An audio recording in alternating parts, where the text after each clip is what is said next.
a potential tournament run for the Auburn Tigers, and we were all wrong. Let's talk about it. Zach, I actually just finished crushing some chicken farm, and I am freaking ready to rock and roll. You are Locked On Auburn, your daily podcast on the Auburn Tigers, part of the Locked On Podcast Network, your team every day.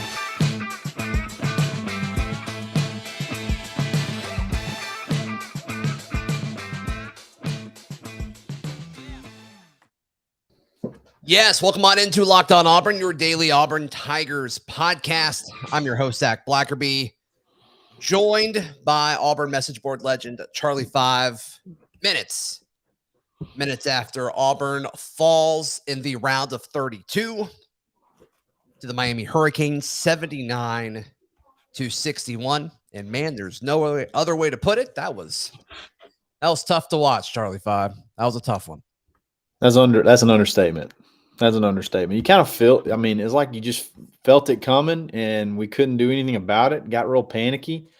Had a couple of bright spots there towards the middle to the end of the first half. And you're like, okay, we just played the worst half of basketball we could possibly play, and we're only down one.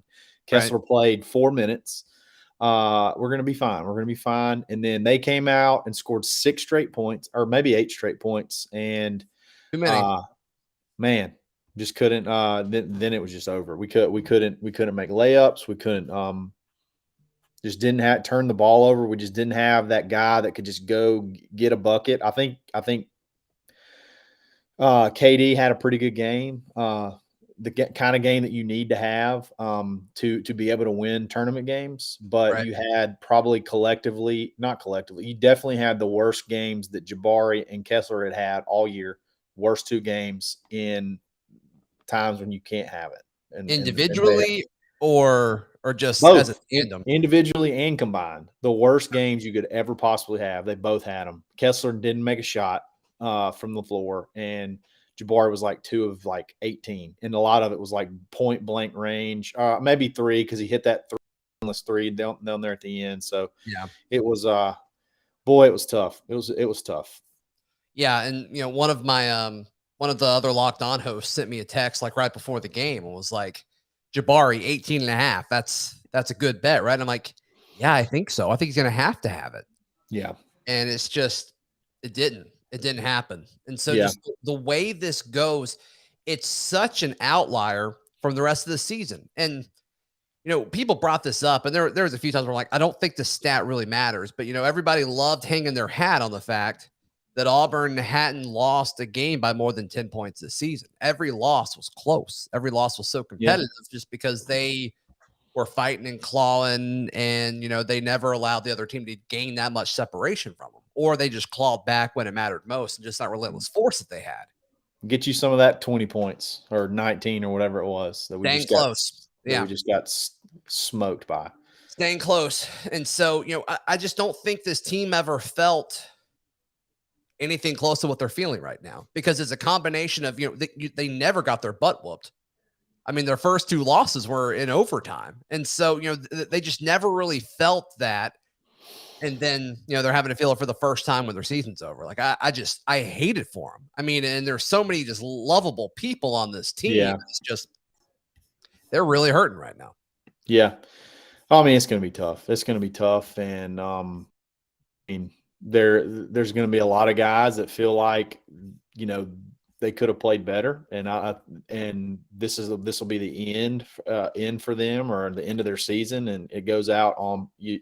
You don't feel like you lost because you got beat. You feel like you just played just atrociously. You shoot 30% from the field, 19% from 3, 73% from the free throw line, which isn't terrible, but even Jabari was only 3 of 6 from the free throw line.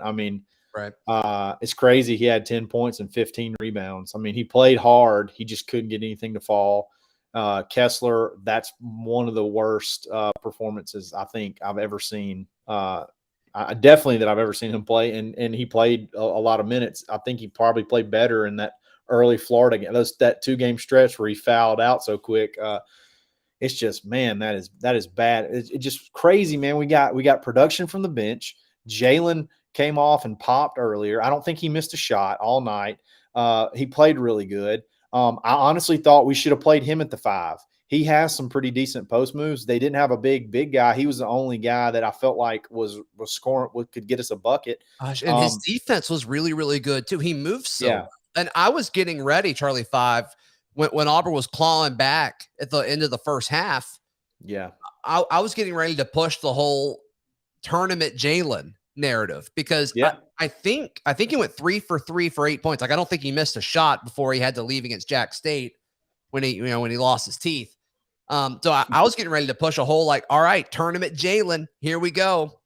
And then Dylan played his heart out in the first half too. Him playing a bigger role on defense. It's just, no, the effort was there, and the effort kept them in it within striking distance for so long. But at some point, and we've talked about this before, it's like you eventually got to make shots, and it just never happened. Couldn't make them. Couldn't make shots, and that. But for something, I see people say we peaked early. We peaked too early, and I don't honestly, I don't think peaking is a thing. I don't think that's really a thing. I think it's you are who you are. And we had a very backloaded SEC schedule. We had a very cakewalk-esque, the best draw of a schedule that you could possibly have to start the season. And when we started playing the tough road games, we played to who we are very consistently from February on, after the Alabama game. We had the tough part of our schedule, and we played exactly we played exactly the same every single game. We turned the ball over. We can't shoot threes outside of Jabari. Right. And if Jabari wasn't going off and Kessler wasn't going off, we were going to lose the game. We were going to lose. And we played good defense, and that kept us in a lot of games. We played great defense. Tonight, we just lost. We would just seem like we would just lose guys. I can't even really explain the defensive effort for tonight, but I just think this is who this team is. This is who this team is. It's a team that when things are going good, it goes well. When shots aren't falling, nobody can make a shot.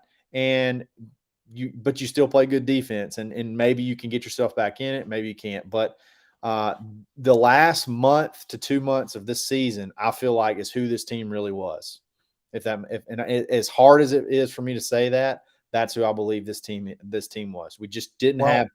Go ahead. Well, and I thought, down the stretch was more of, okay, it's just, being battle tested, because we talked about this before, the SEC and the Big 10 and the Big 12 going into the tournament. We're like, okay, if you're in one of these, you're battle tested, you're used to all of it.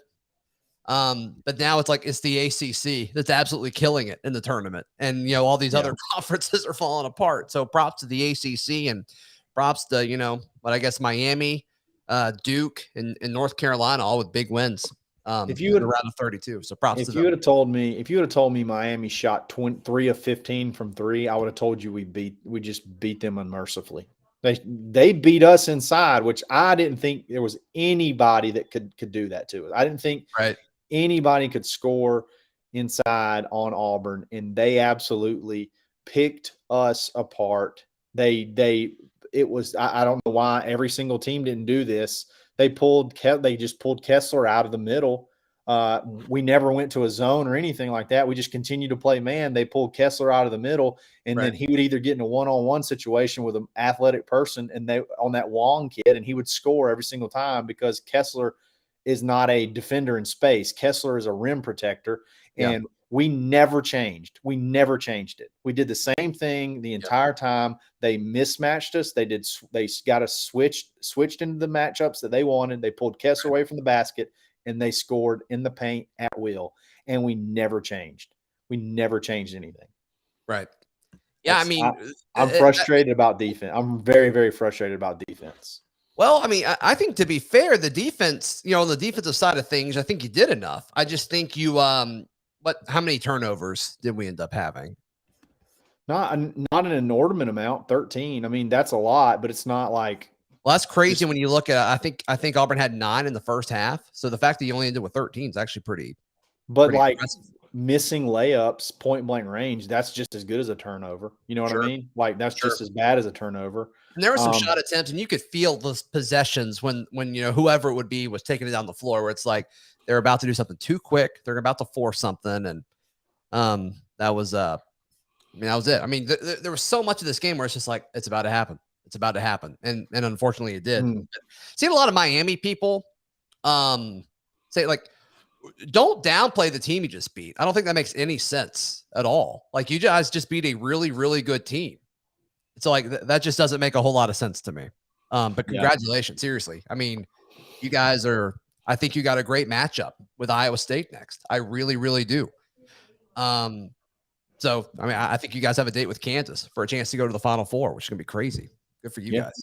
Good for you guys. Absolutely. I beat total 11 of 24 on layups. And that honestly, Charlie 5 seems a little high to me. But I said this.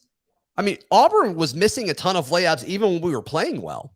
Yeah. I would bring it up when we were doing after the game for ESPN 106.7, where it's like, cool, Auburn scored 80, beat the opponent by 20, but it's still like they would go 9 of 25, on layups. I said that even when Auburn was playing well. And it just got really emphasized tonight. Holy cow. Yeah, you just can't shoot. You can't shoot under 40% from two and expect to win many games, especially in the tournament. And it was just a pathetic offensive effort. I mean, I don't even know and I think even Bruce would tell you it was an absolutely pathetic offensive effort. Auburn basketball, when it is not going well, is hard to watch offensively. It really is. When it doesn't go well, when it goes great, it's fun. We're dunking, we're jacking threes, we're throwing alley-oops. It's fun. But when it seems like when a team can really muddy the water and make us have to get into half-court sets and be able to run plays and hit shots, boy, it can go bad, and it can go bad in a hurt. And that was epically bad. You were talking about the defense. I mean, Miami's averages like 66, 67 points a game, and they scored 80 points. And I know a lot of it was free throws at the end and whatnot, but transition was ridiculous too. I mean, transition was like 24 to nothing. Quick, they scored they beat us on transition like 24 to nothing. Like it's just that was the worst. All around team effort, all around both sides of the ball. That was just a terrible, terrible game. It's about as bad as you could get. Yeah. I mean, all the talk going into it, right, was guard play. What about guard play? Guard play. And offensive guard play was not great. Offensive play for anybody other than Jalen Williams, I'm just not super fired up about tonight. And Jalen Williams' stat line may have ended 5 of 8 for 12 points. Yeah, Jalen Williams was solid. I actually thought Katie Johnson was better than 4 of 10, but I'm fine with 12 points on 10. Yeah, I mean, I'm okay with that. It's just it didn't work out. It didn't work out. I mean, the bottom line with all of this is the guys that got you there, and I'm not saying it's Jabari and Kessler's fault, but your All-Americans had terrible games. They just had games of their career. They just had really bad games. Yep. I mean, Jabari going 3 of 16 is just unheard of. 1 of 8 from 3. And then 3 of 6 from the free throw line. Like that goes understated. Like he's like an 80% free throw shooter, and he missed the front end of a and one, I believe, to begin the game, and missed the and one opportunity, and then he missed. He had 3 threes where I feel like if we're down 10, he got fouled on a 3. You make all 3, and I think he made 2 of them, but just, I mean, top to bottom, it's hard to find a bright spot. I guess Jalen Williams would probably be the only bright spot. He was the most efficient player by far. And I think Dylan had a decent game too. Once again, perspective with like what these players' roles need to be, I think is important here.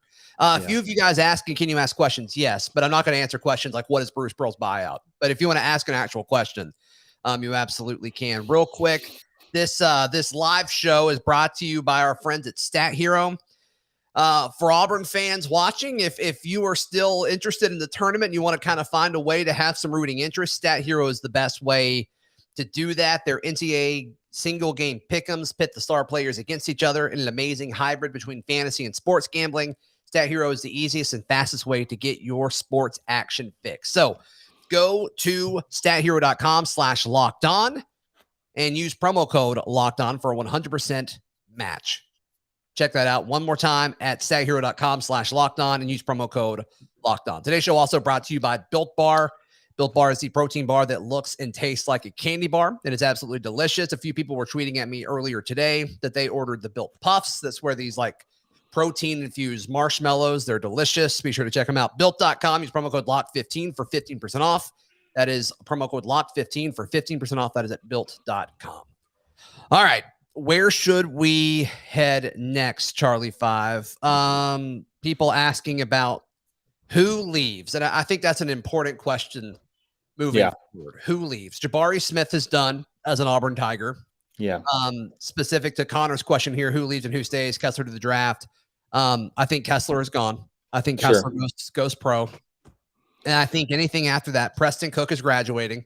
He is running out of eligibility. But outside of that, if somebody's leaving, it is due to transfer portal. Zepp is the only other guy that could, in theory, be out of eligibility, but he has announced earlier this season that he will be returning and using his COVID year. So Zepp is back. Yeah. So unless people transfer, I mean, that's the big question. Yes. Yeah. And I think we will have some attrition. And I think that Bruce is going to do all he can do to bring in some legitimate established 3-point shooters via the portal. So whatever has to happen for that to happen, that's where you'll see people leave, and then we'll add to that. And then you obviously got to get a big man. I still think we sit pretty well for the Traore kid, and maybe we're going to give a run at the Julian Phillips, who's all the other 5-star. Traore is Johan Traore. He was 5-star, committed to LSU, didn't actually sign, and since they fired Will Wade, everybody's decommitting from LSU. He hasn't publicly decommitted, but he hasn't signed either. So Julian Phillips has decommitted. So maybe you make a run at those guys. But there's going to be a ton of options. But you can't go. I said it last year, and we may have talked about it, or maybe we didn't. But I felt like I felt like this team did not have a shooter. I felt like this team didn't have that guy. Other than, we didn't know what Jabari could do at that point in time. We didn't know Jabari could be such a good 3-point shooter. But I just didn't feel like we had that 3-point threat that Bruce sort of needs, chuck a 3 and go play D type player. I just didn't feel like we had it. And, I don't think we really have shot shots any different now than we had earlier in the season. It was just like, they were kind of falling to begin with. And then it was sort of reality. They kind of stopped falling. You got to have shooters. In this type of offense, we don't have a half-court offense. That's not what Bruce runs. That's not what Bruce does. He is not going to be a half-court, call a play, run, bunch of sets. That's just not what we do. We're just motion, high ball screen, try to get some action, dribble drive, kick out, hit threes. That's what kind of offense we run. If we don't have shooters, this is what you're going to see. You're going to see streaky, up and down, and no consistency. And that's exactly what we saw. We got to have shooters. Yeah, it's something that don't feed the troll, guy. Don't feed the troll in the comments. Just don't feed the troll. It's fine. Just move on. It's fine. He's just happy to be here. Yeah, no, and he's helping the Miami's not really been that good in anything for 20 plus years, so let him have his time. They beat us though. They beat us fair and square. So, enjoy it. I think the team got outplayed, and I think probably outcoached, honestly. So I think they deserve it. Sure, absolutely. But yeah, as far as like sustained and continued success, like I'm not concerned about that going away. No, because you're bringing back almost everything. You need some post players. That's the biggest thing. I think honestly, Charlie 5, I think that is a bigger deal than going to get a shooter. But oh yeah, you're replacing a ton. I mean, you got to replace Kessler. I mean, vast majority of your offense right there, Kessler and Jabari. And who do you have? We ran a set. We had an offensive set early in the game when Kessler came out, and it was Jalen, Dylan, Zepp, Wendell, and somebody else, Devin Cambridge. I'm like, there's just not a lot of offensive firepower on the court right now. Like, how are we going to score the basketball in those kind of sets? Like, we talked about our depth. So very much. I mean, we had a bunch of bodies, but like when dudes came off the bench, like there just wasn't a whole lot there that could go score the basketball. You know what I mean? And I just can't. You got to have we just got to have this offense has to have shooters. You got to have dudes like Bryce Brown. You got to have those type players that can just get a bucket. You know what I mean? It can just splash one when we have to have it, and you got to have multiple. And we just didn't have. We don't have that right now. So Bryson Bridges says that's the issue, is we're bringing back everything.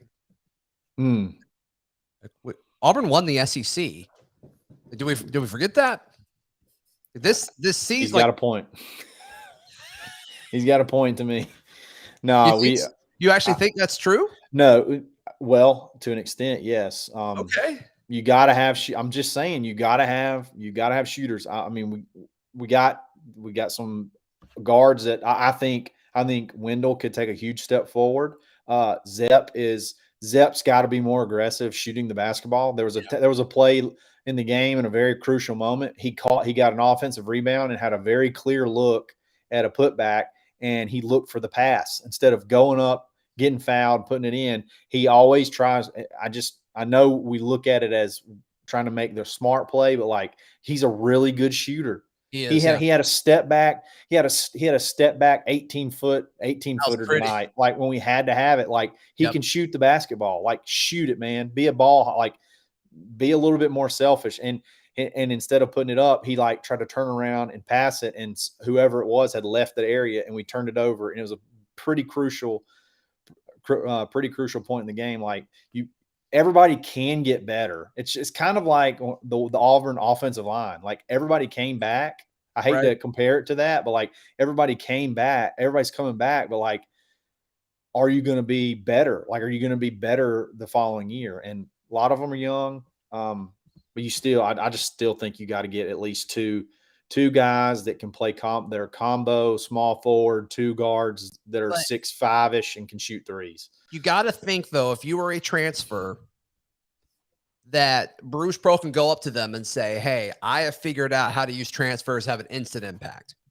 Yeah. You just got to think that. I mean, I'm counting all three guards as starters here, but the three guards that transferred in, instant impact, and obviously Walker Kessler, you turn him into an All-American. So it seems like no matter what position you're looking for, and Auburn desperately needs a three. Like if you were a large wing, like you say, I mean, please come. What else?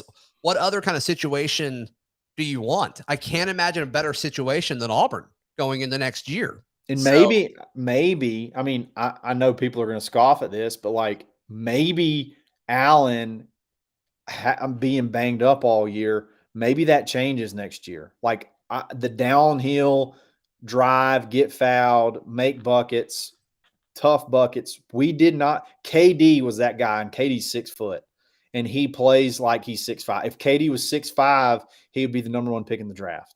He would. Who was that short post player we had that got 1 million rebounds? Deshaun Murray. Deshaun Murray. He was like a 6'2.5" power forward. Yeah. But he played hard. It's like if he's so much like KD. Like if you were 5 inches taller, you'd be the number one pick in the draft. Like but like even KD has his limits. Like he can break his defender down and he can get to the basket. But like at the end of the day, you're only as tall as you are, and like your stuff gets swatted. You get caught up in the wash.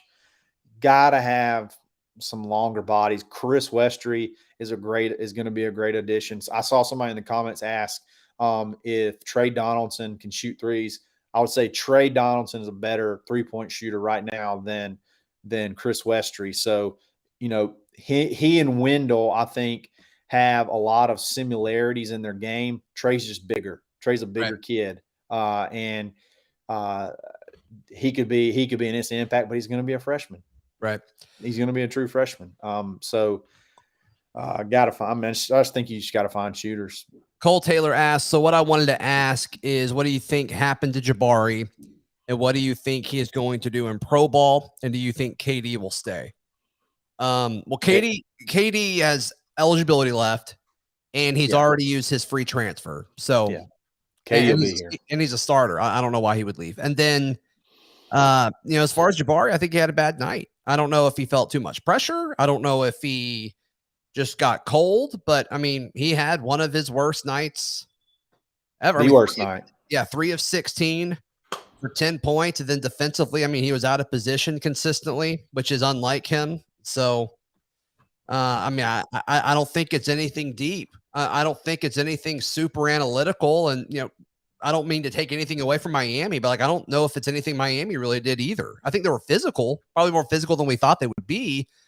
But I think Jabari, whether it was a pressure thing or whether it was just he got in his head, or when he got dunked on early.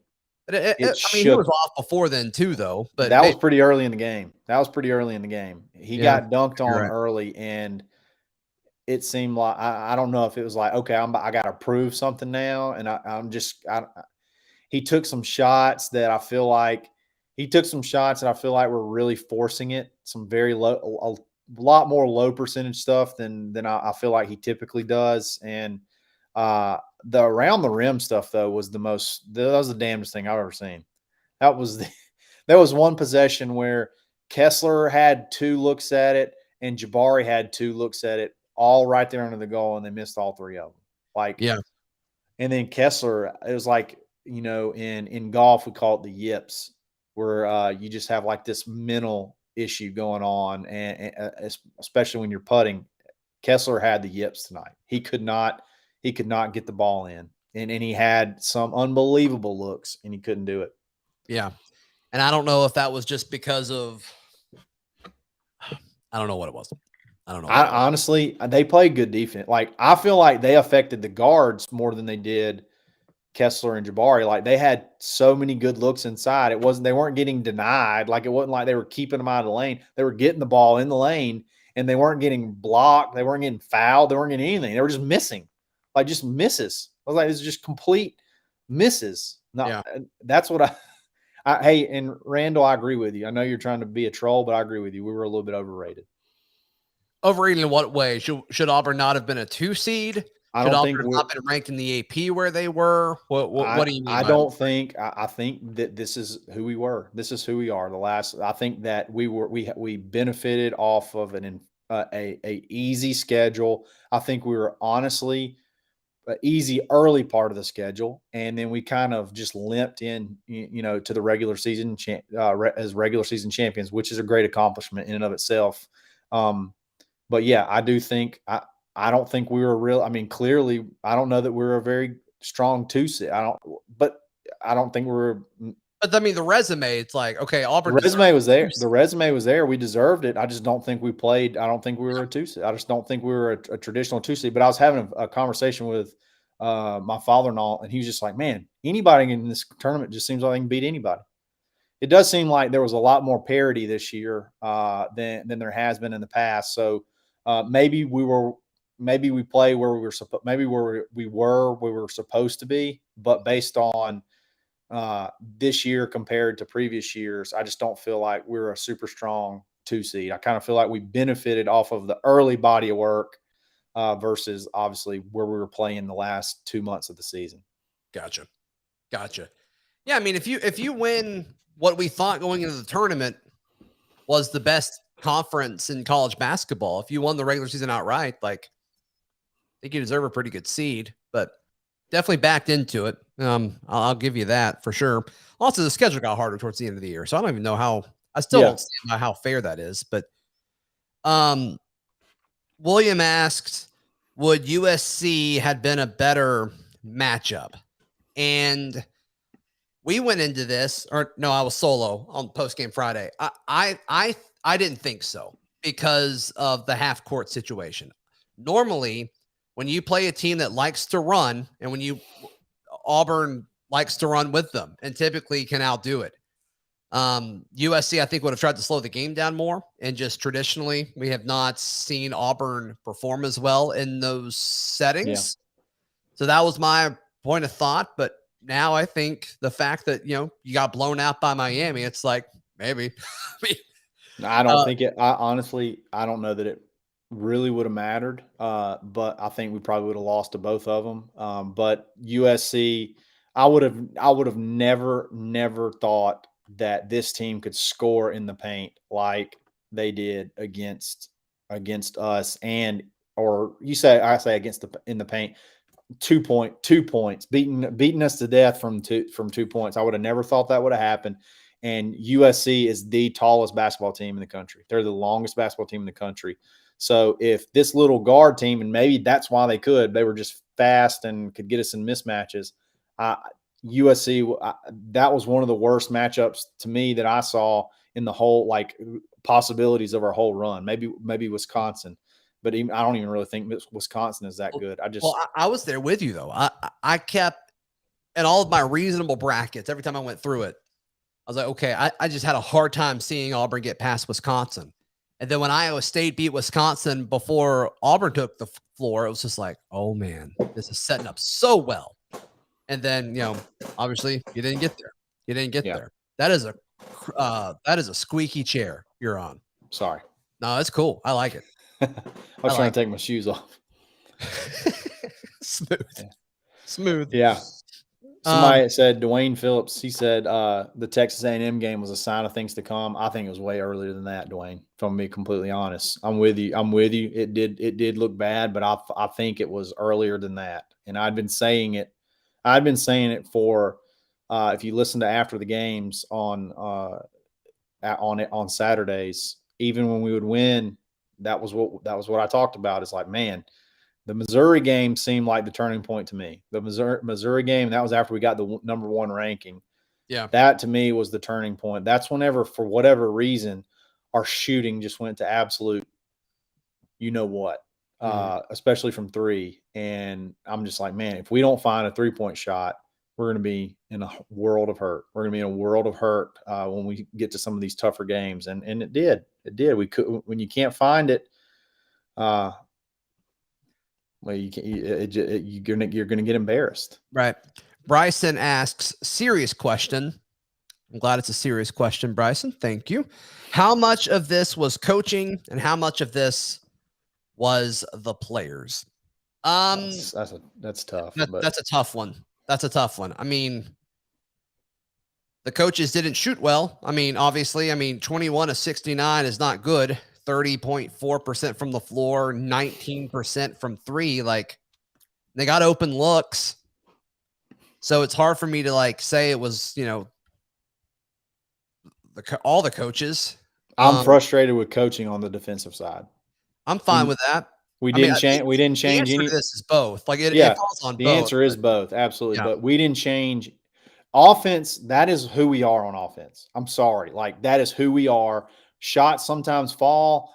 Sometimes they don't. That's just who we are. That is the style you will always see as long as Bruce Pearl's here. And I'm okay with that because if he can get the right players, we can beat the eyes out of some people. But defense, we don't do what we did tonight on defense. That is not an Auburn basketball team under Bruce Pearl.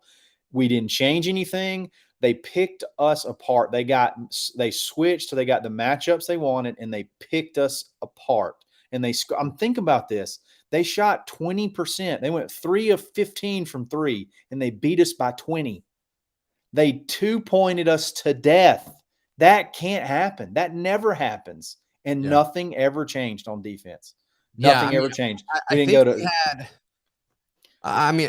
I'm sure it's changed now, but going into tonight, Auburn had one of the better adjusted defensive ratings, whatever Ken Palm likes to do, again, in 2-point defense. And so, I mean, tonight was an outlier, I think, as far as how they lost. Now, had Auburn been playing well or whatever, like that's fine. You know, if you want to say they haven't been playing well, that's totally fine. But how Auburn lost by one, the amount, and two, like you said, being 2-pointed to death.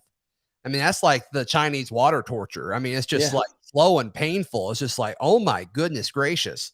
Then they had that dagger with like 12 minutes left. And it's like, I don't know if it could be a dagger with 12 minutes left to Jim Nance, but man, it certainly felt like it. It really, really felt like it.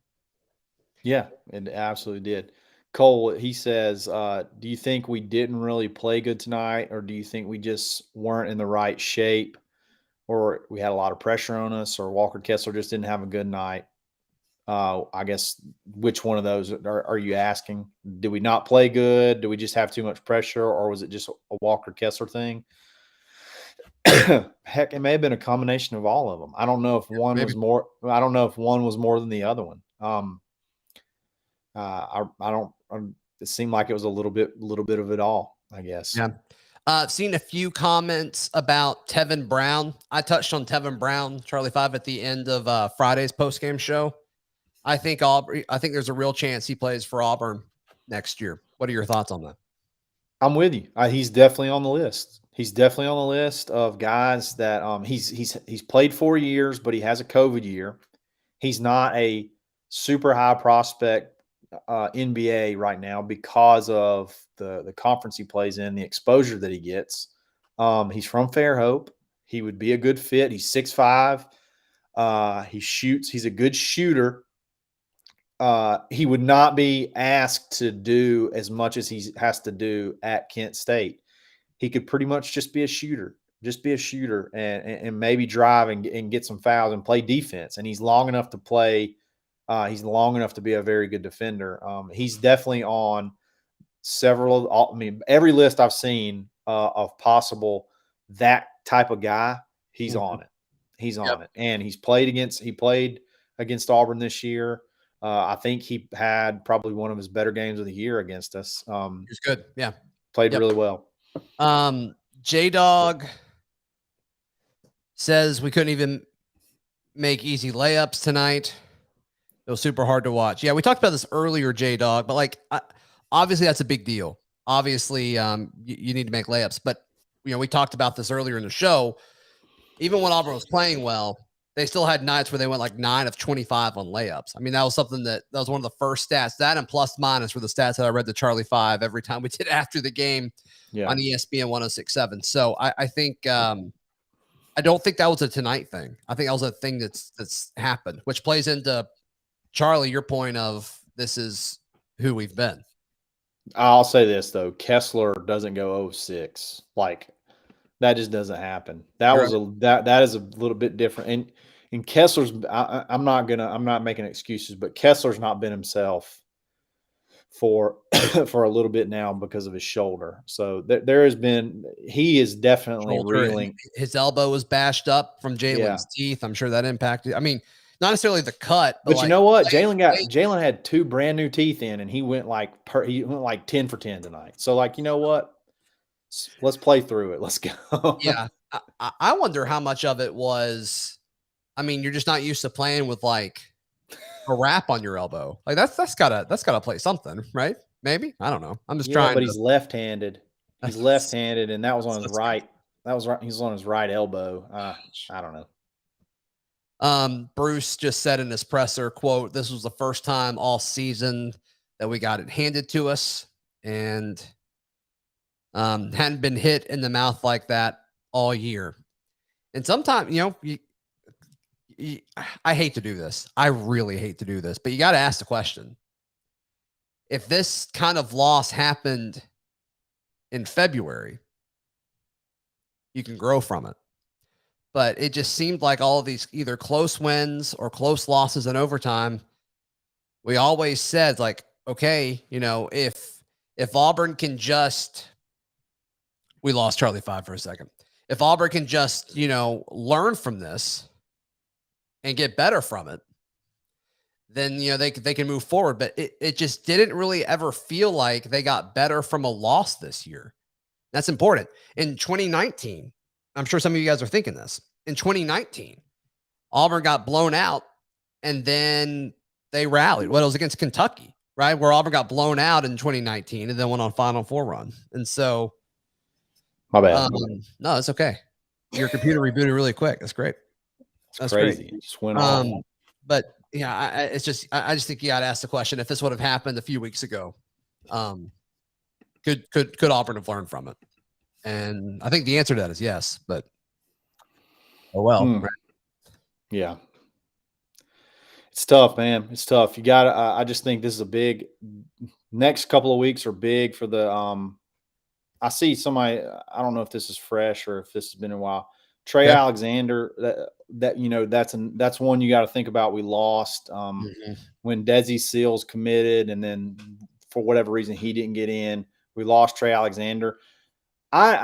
I just don't think I think this team is missing a 3-point shooter. I don't think they were missing a Trey Alexander, who was not very good from 3.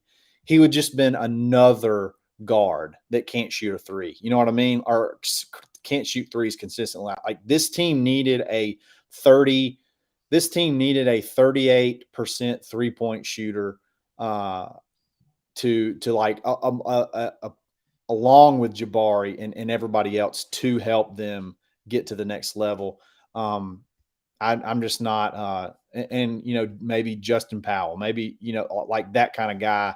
I know he didn't play a whole lot at Tennessee this year, but if you don't get if you have Justin Powell, you probably don't get KD, and you probably don't get Zepp and those type guys as well. So everything kind of worked out the way it did. I just think we either missed or we miscast a few guys, and shots fell early, and then they didn't fall when we started playing a little bit tougher teams.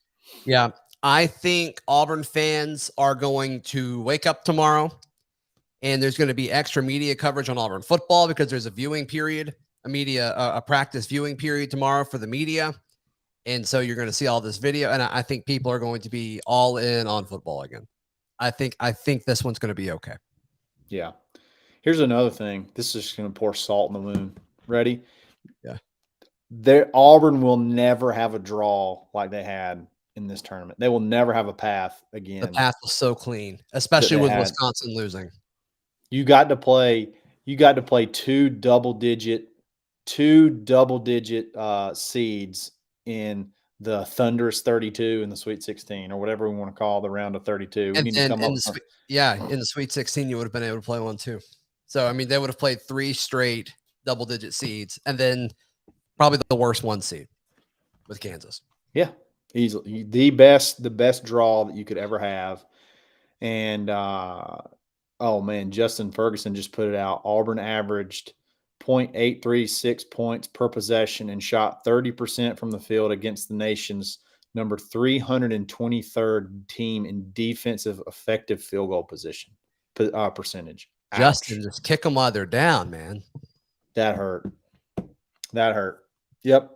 I mean, it was there. It was there for the taking, and man, we didn't get it done. We didn't get it done. Cole's asked a few times, and get your question in now. We'll only be going live for a few more minutes, guys. Who do you think had the most impact on the game tonight? I think it's Jalen Williams. Yeah. As far as positive impact, negative impact, that's a different answer. Yeah. Negative impact, I would say, yeah. Negative, take your pick between Jabari and Kessler. I mean, I would say Kessler was probably the biggest negative because he went completely 0 for 6, didn't make a bucket, got 2 fouls early, had to sit out 16 minutes of the first half, and then only had 2 rebounds. Right. 2 rebounds, 0 for 6, only 2 blocks. He just had a game that he just has never had at Auburn. He's never had a game like that at Auburn, and it was costly. It was very costly. There's no question. There's no question about it. All right. Any more questions? Slight recap on decommits and transfer portal targets. You want to run through that real quick? The LSU folks specifically. Okay, so LSU's lost. So the whole Will Wade thing, everybody from their class is decommitted. Right. Auburn is definitely pursuing their big guy, Johan Troy. He's like 6'10", 230, super athletic big guy. And I think they're going to pursue Julian Phillips, who's a power forward. He's sort of like a Jabari type player. Maybe a little bit better ball handler than Jabari, but not nearly as good of a shooter as Jabari. And then I think we're probably going to lose at least 2, possibly 3 guys to the portal, and then look to add some shooters. I think that's the key. You got your guys are coming in. You have Trey Donaldson, Chris Westry, who are not going to be, neither one are going to be that 38% 3-point shooter. Both of them have the ability to probably shoot over 30%, but Westry is going to be a finisher, 6'5", 6'6" finisher. And Trey Donaldson's going to be another athletic, a little bit bigger point guard, 6 foot, 6'1", but real stocky. And we're going to look to add some shooters after that. Chance Westry, sorry. I said Chris. Yep. Real quick. So Bruce is still talking to the media. He just said, quote, "I'm excited to build next year around Jalen." Obviously, Jalen Williams is who he's talking about. What are your thoughts? Yeah. What are your thoughts on that? I think that was a good recruiting pitch for Jalen, to make sure he feels comfortable that he's waited and he's going to get his opportunity. I wonder how you do that. I wonder how you build around Jalen, because he seems like a post player in a small forward to small power forward spotty. You know what I mean? Right. Very good post player. Like, that's why I was just I just couldn't believe we didn't put him in at 5. Let him play 5, put Jabari at 4, and then let Kessler post up that their small big guy, smaller, big man. I mean, they had a 6'10" big man, but he was not very athletic, and Jalen scored on him pretty much at will. He's a post player. He can hit threes. So, but what does that look like? I don't know what that looks like running the whole offense through him. But I'm glad that he's coming back. He's a quiet guy. He is a hard worker, and he deserves his shot. He deserves a shot, and it looks like he's going to get it. Yep, I think so too. I almost wonder what he could do at a 3. I really do. I just don't know that he's a ball handler. I don't know if he's a good enough ball handler. You know what I mean? But I do. I think he's a post player. Stop us from putting other guys in the 3. But yeah, you're right. Yeah, I'm with you. I just Alan Flanagan starts there. So yeah, Alan. He had a really bad year. Really, I hate it for him. I hope he figures it out. I hope it was just a mental thing, and he's able to break through it. He's got to. Yep. He's got to. If he wants to make it, if he wants to be the prospect that everybody said he was preseason, right? He's got to get healthy, and he's got to absolutely go off next year, because this was not a good year for him. Nope, it was not. We will keep speculating about this over the next few episodes of Locked on Auburn, which, if you're new here, please subscribe to the show on YouTube. We're also an audio channel as well. Just search Locked on Auburn wherever you get your podcasts. We're everywhere, and we're daily, and we think we do a good job. So yeah, please click subscribe if you are new here and like the video, and we appreciate all the feedback and comments there. Tomorrow's show is already recorded. I purposely was like, okay, we're going to do a live show. It'd be silly to do another show that's going to drop like in just a few hours. So tomorrow's all football. If that tickles your fancy and you want to just kind of dive into Auburn content that's not about this, give it a few days, and we'll probably give it a few days before we talk about transfer portal targets and stuff like that. So keep an eye out for that. Audio drops on podcast 3 a.m. every morning Central Time, and premieres on YouTube every morning at 7 a.m. Central Time. So be sure to check that out. Charlie 5, how can people find you, hear you, support you, all that good stuff? Just check me back on the Tuesday show. Just check me back, Locked on Auburn on Tuesday. Okay. I don't care about the rest right now. All right. Fair enough. All right, guys. We will talk to you soon. This has been Locked on Auburn. Love you, Pickle.